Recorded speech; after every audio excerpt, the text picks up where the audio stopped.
سکتے ہیں۔ تو حضرت شاہ عبد العزیز علیہ رحمت پر اس برہمن نے یہ اعتراض کیا کہ بظاہر قبر بھی پتھر، بت بھی پتھر، نہ یہ کوئی طاقت رکھتے ہیں اپنے اندر قبر والے، نہ بت طاقت رکھتے ہیں، اور باطنی لحاظ سے کہو تو پھر اگر قبر والوں میں طاقت ہے تو بتوں کے اندر بھی باطنی طور پر طاقت ہے، جس کا جواب حضرت شاہ عبد العزیز علیہ رحمت نے دیا۔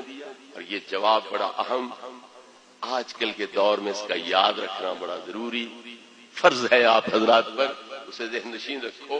فتاوی عزیزیہ کے اندر یہ سوال و جواب موجود ہے، اور میری کتاب گلشن توحید و رسالت اور جلاء الصدور کے اندر بھی وہ مکمل مکالمہ اور اس کا جواب حضرت شاہ عبد العزیز علیہ رحمت نے جو دیا وہ موجود ہے، اور دیگر کتابوں میں بھی حضرات نے نقل کیا ہے۔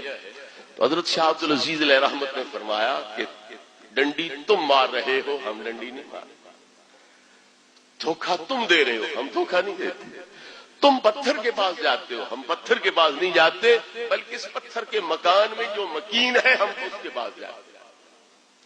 قبر کچی ہو، پکی ہو، بھٹے کی اینٹوں سے ہو یا سنگ مرمر کی اینٹوں کی ہو، اوپر گنبد ہو نہ ہو، ہم یہ نہیں دیکھتے، ہم تو یہ دیکھتے ہیں کہ اندر ہے کون۔ تو تم پتھر کے پاس جاتے ہو، ہم پتھر کے پاس نہیں جا رہے ہیں، ہم تو اس پتھر کے مکان میں جو مکین ہے، جس کا ڈیرا ہے، ہم تو اس کے پاس جا رہے ہیں۔ ایک فرق یہ آ گیا۔ دوسرا فرق یہ ہے کہ جس کے پاس تم جا رہے ہو، نہ روح اس میں پہلے تھا، نہ اب ہے، نہ بعد میں ہوگا، وہ ابتدا سے بے روح چیز ہے اور ہمیشہ کے لیے بے روح رہے گی۔ لیکن جن کے پاس ہم جا رہے ہیں، روح پہلے بھی ان میں موجود تھا، اب بھی روح کا ان کے بدنوں سے تعلق ہے، اور قیامت کو بھی روح کا ان کے بدنوں سے تعلق ہوگا۔ پھر تم جا رہے ہو بے روح بے جان چیزوں کے پاس، ہم جا رہے ہیں روح والی چیزوں کے پاس، جان والی چیزوں کے پاس۔ تیسرا، جن کے پاس تم جاتے ہو تمہیں پتہ ہی کوئی نہیں یہ ہے کیا، ان کی اگاڑی پچھاڑی کیا ہے، سیاق سباق کیا ہے، معلوم علیہ کیا ہے، ان کی سیرت کیا ہے، کردار کیا ہے، تاریخ کیا ہے، پتہ ہی کوئی نہیں۔ یہ کالی دیوی ہے، یہ چٹی دیوی ہے، یہ ہنومان ہے، یہ زین خان ہے، یہ فلاں ہے، کیا ان کی حقیقت پتہ ہے کچھ؟ تو جن کے پاس تم جاتے ہو تمہیں پتہ ہی کوئی نہیں، یہ شیطان ہے، جن ہے، انسان ہے، کیا بلا ہے، تمہیں پتہ ہی کوئی نہیں۔ اور جن کے پاس ہم حاضری دیتے ہیں وہ اللہ کے محبوب، اللہ کے ولی، اللہ کے نبی، اللہ کی عبادتیں کرنے کے بعد منصب محبوبیت پہ فائز ہوئے، اللہ نے انہیں اپنے انوار سے منور فرما دیا۔ اس لیے تمہارا وہاں جانا شرک ہے، لیکن ہمارا یہاں جانا یہ شرک نہیں۔ کیوں؟ ہم اس لیے جا رہے ہیں کہ اللہ کے محبوب، اللہ کے دوست ہیں، اللہ کے پیارے ہیں، ہم اس لیے جا رہے ہیں۔ چوتھا فرق کیا ہے؟ تم جا کے بت کو یہ نہیں کہتے دعا کر ہمارا کام ہو جائے، تم کہتے ہو تو کر، وہ شرک ہے۔ تم نے اس کو مؤثر مانا، اس کو مدبر مانا، اپنے حاجات، اپنی مشکلات کا حل اس کے پاس تمہیں نظر آیا۔ لیکن ہم بڑے سے بڑے ولی کے مزار پہ جائیں، کسی نبی کی بارگاہ میں حاضری دیں، ہم کیا کہتے ہیں؟ دعا کرو اللہ ہماری مشکل آسان کرے۔ ہم ان سے دعا کراتے ہیں، کیوں کراتے ہیں؟ ان کے ساتھ اللہ کا وعدہ ہے، لئن سألنی لأعطینہ، میرا بندہ محبوب مجھ سے جو مانگے گا اسے ضرور عطا کروں گا۔ اس لیے ہم اپنی حاجت کو ان کی زبان سے نکلوانا چاہتے ہیں، کیونکہ ان کی زبان سے نکلا ہوا حرف تیرے قضا بن کے نکلے گا، لوح محفوظ کی کنجی بن کے نکلے گا۔ اس لیے چوں ہی وہ دعا کریں گے ہمارا مقصد حل ہو جائے گا، مشکل حل ہو جائے گی، حاجت پوری ہو جائے گی۔ اس لیے ہم ان سے یہ عرض کرتے ہیں، تو تم یہ نہیں کہتے دعا کر، تم بت کو کہتے ہو تو کر۔ ہم ان اللہ کے مقبول بندوں سے عرض کرتے ہیں تم دعا کرو، اس لیے تم مشرک ہو، ہم مشرک نہیں ہیں۔ حضرات گرامی، یہ ابتدا سے بیماری چلی اور آج تک یہ تمہارے پڑوسی ملک میں موجود ہے۔ جتنے کلیسا ہیں ان میں حضرت مریم کا بت، حضرت عیسیٰ کا بت رکھا ہوا ہے، وہ لوگ اس کی پوجا پاٹ کرتے ہیں۔ اللہ حضرت کی آگ کی پوجا جاری ہے۔ تو اس طرح کا شرک تب بھی تھا، اب بھی موجود ہے۔ ہمارا کام ہے کہ ہم ان جھوٹے خداؤں کے خلاف علم توحید بلند کریں، لیکن اس کا یہ مطلب بھی نہیں کہ ہم جو قبروں میں اللہ کے مقبول محبوب آرام فرما ہے ہم ان کو بھی بت سمجھ کے ان کی بھی توہین شروع کر دیں، کیونکہ وہ اسی طرح اللہ کے محبوب ہیں، جہاں ان کے قدم لگ گئے اگر وہ جگہ بھی اللہ کو پیاری ہے تو جہاں ان کے جسم زندہ سلامت موجود ہے ان جسموں کی شان کتنی ارفع و اعلیٰ ہو، کتنی بلند و اعلیٰ ہو۔ حاجی لوگ حج سے آ رہے ہیں، انہوں نے طواف کیا کعبہ شریف کا، تو پھر مقام ابراہیم کے پاس نفل پڑے کہ کوئی پورے حرم میں کہیں بھی پڑھ لیتے، ایک رکعت کے بدلے لاکھ کا اجر ثواب مل جاتا۔ کیا ضروری ہے یہاں کندھے توڑوانے کی، پسلیاں توڑوانے کی کیا ضرورت ہے؟ حضرت قبلہ پیر صاحب سے پوچھو، جب حبشی لوگ اس طرح باہیں پھیلا کے آتے ہیں طواف کرتے ہوئے تو کیا حال ہوتا ہے ہم جیسے غریبوں کا؟ وہ جب حجر اسود کے بوسے کے لیے آگے بڑھتے ہیں تو کتنے کچلے جاتے ہیں۔ تو مقام ابراہیم کے پاس نفل پڑھنے کے لیے پاؤں رکھنے کی جگہ نہیں ملتی، پاؤں رکھنے کی مل جائے تو بس سجدے کی جگہ نہیں ملتی، نیچے سجدے کو جاؤ تو کندھے اتر جائیں، یہ صورتحال ہوتی ہے۔ تو کیا ضرورت تھی یہ پسلیاں توڑوانے کی، کندھے اتروانے کی اور لوگوں کو پابند کرنے کی کہ یہاں پڑھو؟ اگر اجر ثواب زیادہ نہیں تو کیوں پابند کیا؟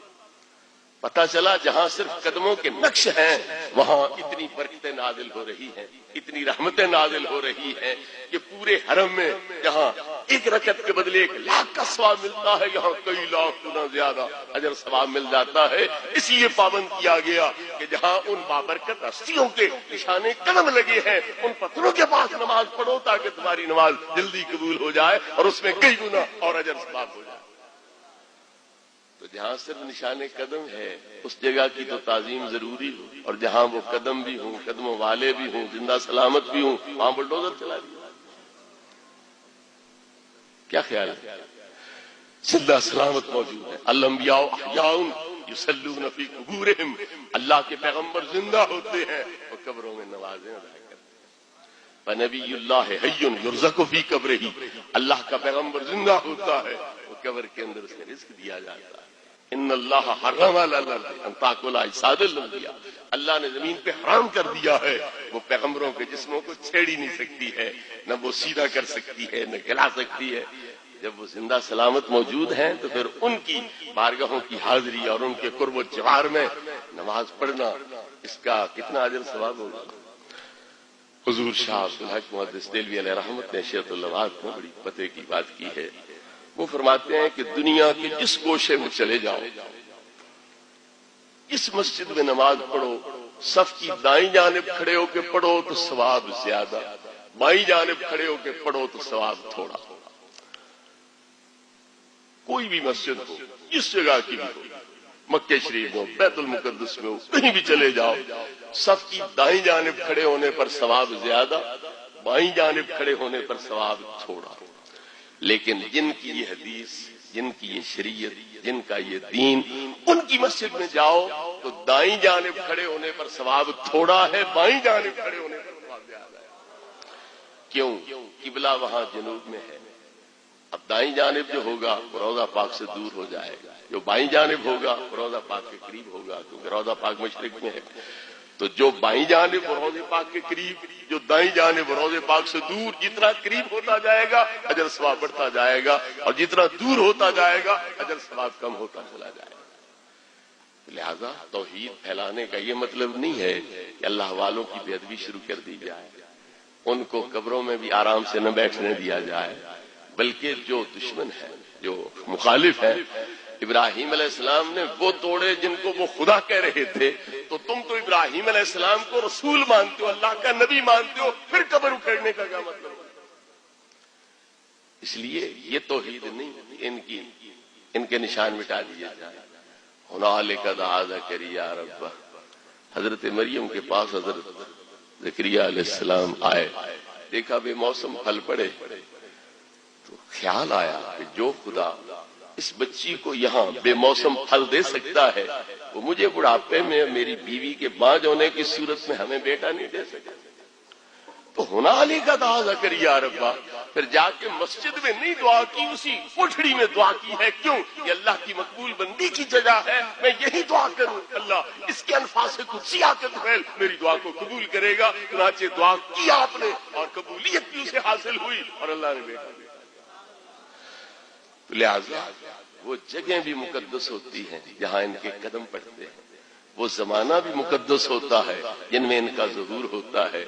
اسی لیے اللہ نے نبی پاک کے زمانے کی قسم اٹھائی، نبی پاک کی زندگانی کی قسم اٹھائی، والعصر کہہ کے زمانے کی قسم، لعمرک کہہ کے حضور کی زندگانی کی قسم اٹھائی کہ اس میں عظمت آ گئی۔ اس ہفتے کا، اس مہینے کا، اس سال کا تعلق نبی کی ذات سے ہے، اس لیے وہ زمانہ برکت والا ہو گیا، وہ ہفتے برکت والے ہو گئے، وہ مہینے برکت والے ہو گئے، وہ سال بھی برکتوں والے ہو گئے۔ لا اقسم بہذا البلد، مکے شہر کی میں قسم کیوں اٹھاتا ہوں کہ یہاں میرے یار کے تلوے لگے ہیں، اس لیے اس کی گلیاں جو ہیں میری قسم کے قابل بن چکی ہیں۔ لہذا اللہ والوں کی، اللہ کے محبوبوں پیاروں کی عظمت بھی دل میں ہونی چاہیے، اور جو معبودات باطلہ ہیں ان کے خلاف ابراہیم خلیل اللہ علیہ السلام اور نبی کریم علیہ السلام کی ذات پاک کی سنت پہ عمل کرتے ہوئے ان کو ختم بھی کرنا چاہیے۔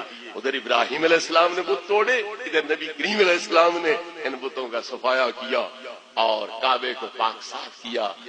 کل جال حق وضحک الباطل ان الباطل کان زہوقا، بت کی طرف چھڑی کا اشارہ کرتے، یاد پڑھتے، بت منہ کے بل گر پڑتا، حکم دیتے اسے توڑ کے باہر پھینک دو۔ اس طرح پر حرم پاک کو اللہ نے محبوب کریم علیہ السلام کے ہاتھ میں پاک کر دیا، اور کعبے کو حضور کی ولادت کے وقت ہی پتا چل گیا کہ مجھے پاک کرنے والا آ گیا۔